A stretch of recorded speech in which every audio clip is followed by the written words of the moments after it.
Jammu air force station पर हुए आतंकी हमले के बाद देश की सभी सुरक्षा एजेंसीज को सतर्क कर दिया गया है, क्योंकि हमारी सरकार कुछ समय के लिए कोरोना के खात्मे पर अपना ध्यान लगा रही थी और दुश्मन को हम पर हमला करने का मौका मिल गया। लेकिन घमंडी पाकिस्तान और उसके कोरोना मित्र शी जिनपिंग को नींद में सपने देखने की आदत सी हो गई है। इन हमलों के बाद दुश्मन सीमा पार से कहां गायब हो जाता है उसको खुद पता नहीं चलता, क्योंकि दुश्मन हमारी सेनाओं को हल्के में ले लेता है।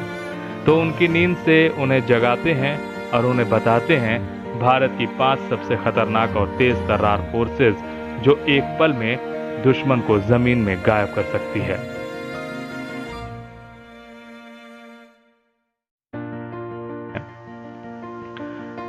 और इनका बल इतना है कि ये लाहौर जाकर भारतीय तिरंगा फहराकर सुरक्षित भारत वापस आ सकती हैं। क्योंकि कोरोना खान इमरान खान बालाकोट को कैसे भूल सकता है।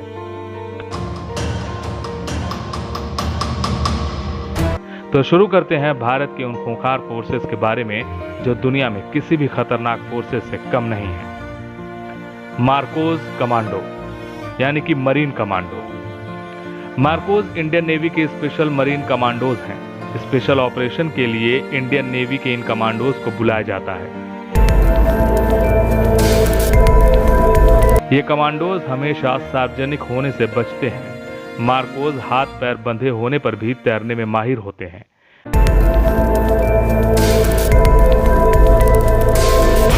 नौसेना के सीनियर अफसर की माने तो परिवार वालों को भी उनके कमांडो होने का पता नहीं होता है।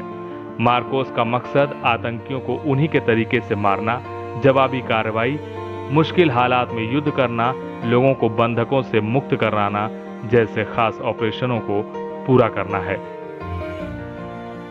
मुंबई हमले में मार्कोस ने भी आतंकियों को काबू किया था।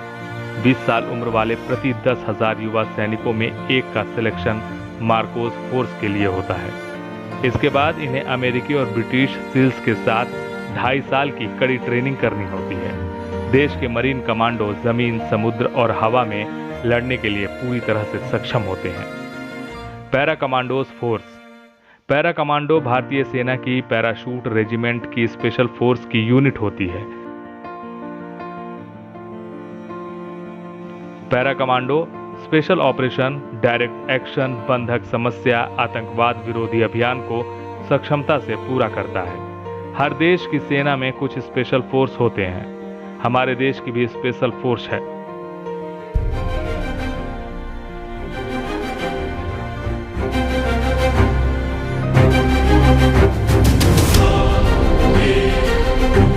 दोस्तों, आप सबको याद होगा कि जब हमारे देश के जवानों पर उरी कश्मीर में आतंकी हमला हुआ था और हमारे देश ने अपने जवान खोए थे, हमारे जवानों की शहादत का बदला लेने के लिए हमारे देश की स्पेशल फोर्स ने पाकिस्तान में सर्जिकल स्ट्राइक की थी और आतंकवादियों को मारा और आतंकवादियों के ठिकानों को बर्बाद किया था। इतने बड़े काम को हमारे देश की पैरा कमांडो ने किया था, जिस पर देश को नाज है।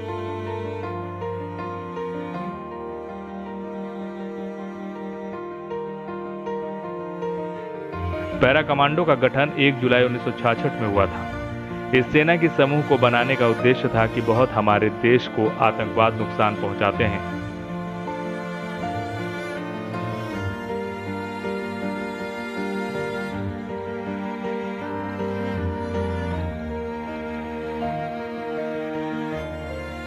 इसी से बचाना पैरा कमांडो का काम होता है और कश्मीर घाटी को आतंकवाद से मुक्त करने का और लोगों को सुरक्षा प्रदान करने।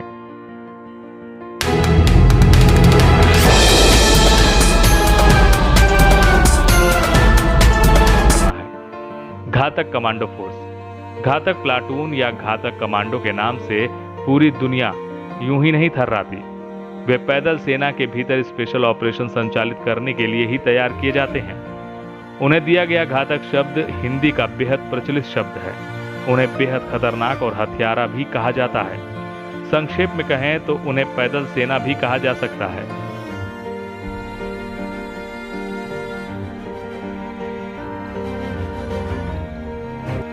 फील्ड मार्शल मॉन्टगोमरी ने इनकी प्रशंसा में चंद शब्द कहे थे। जीत तो तभी मानी जाती है जब पैदल सेना की बूटें दुश्मन की सरजमी में दाखिल होती हैं। घातक प्लाटून में अमूमन 20 जवान होते हैं।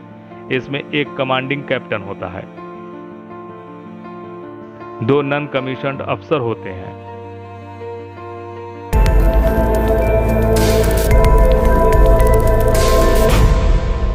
इस यूनिट को IWI टैवोर, TAR-21, INSAS और AK-47 जैसे हथियार चलाने की ट्रेनिंग दी जाती है। इस यूनिट में शामिल मार्क्समैन को ड्रैगोनॉव SVD और हेकलर एंड कोच MSG-90 जैसे स्नाइपर राइफल चलाने की ट्रेनिंग दी जाती है।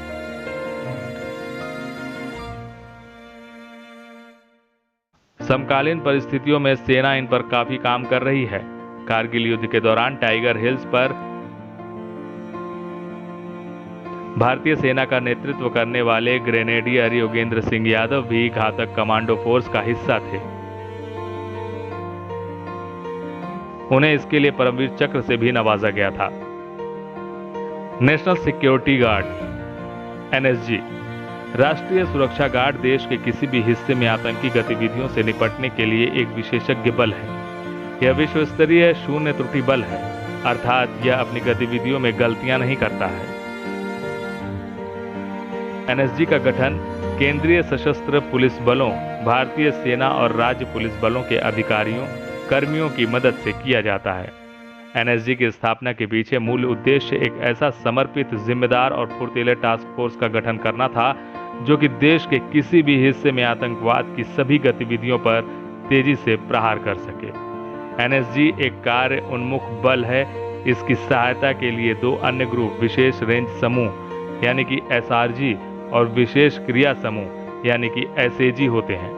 आपको याद होगा कि मुंबई हमलों के समय SPG के मेजर संदीप उन्नीकृष्णन शहीद हो गए थे। संदीप उन्नीकृष्णन SAG के ही जवान थे। गरुड़ कमांडो गरुड़ कमांडो भारतीय वायुसेना के एक स्पेशल फोर्स का नाम है। गरुड़ कमांडो भारतीय वायुसेना के स्पेशल फोर्स का नाम है, जिसमें कुछ चुनिंदा लोगों को कड़ी ट्रेनिंग के बाद शामिल किया जाता है। गरुड़ कमांडो की ट्रेनिंग देश में पहले से ही मौजूद दूसरे स्पेशल फोर्सेस के जैसे दी जाती है, जिसमें पैरा कमांडो और मार्कोस कमांडो फोर्स के नाम शामिल हैं। इस कमांडो फोर्स की जरूरत सबसे पहले 2001 में महसूस हुई थी, जब जम्मू कश्मीर में स्थित वायुसेना के 2 हवाई अड्डों पर आतंकियों ने हमला किया। उसके बाद वायुसेना के कमांडरों ने ऐसी किसी स्पेशल फोर्स को बनाने का फैसला किया था। गरुड़ कमांडो की ट्रेनिंग देश में पहले से ही मौजूद दूसरे स्पेशल फोर्सेस के जैसे दी जाती है, जिसमें पैरा कमांडो और मार्कोस कमांडो फोर्स के नाम शामिल हैं। ये वायुसेना पुलिस की तरह तकनीकी संस्थानों की सुरक्षा नहीं करते, बल्कि वायुसेना के अहम अभियानों में यह अहम भूमिका निभाते हैं। गरुड़ कमांडो की शुरुआती ट्रेनिंग 72 हफ्तों की होती है, इसका मतलब करीब 1.5 साल तक, लेकिन इनकी पूरी ट्रेनिंग खत्म होने में करीब 3 साल का लंबा वक्त लगता है। तो देख ले कोरोना खान, ये तो सिर्फ 5 खतरनाक फोर्स हैं, वरना ऐसी कितनी फोर्सेस हैं जो अगर अपने पर आ गई तो इस्लामाबाद भी भारत का हिस्सा हो जाएगा और तो बंगाल की खाड़ी में कहां दफन कर दिया जाएगा किसी को पता नहीं चलेगा। डिफेंस वर्ल्ड ब्यूरो के लिए प्रशांत शर्मा की रिपोर्ट।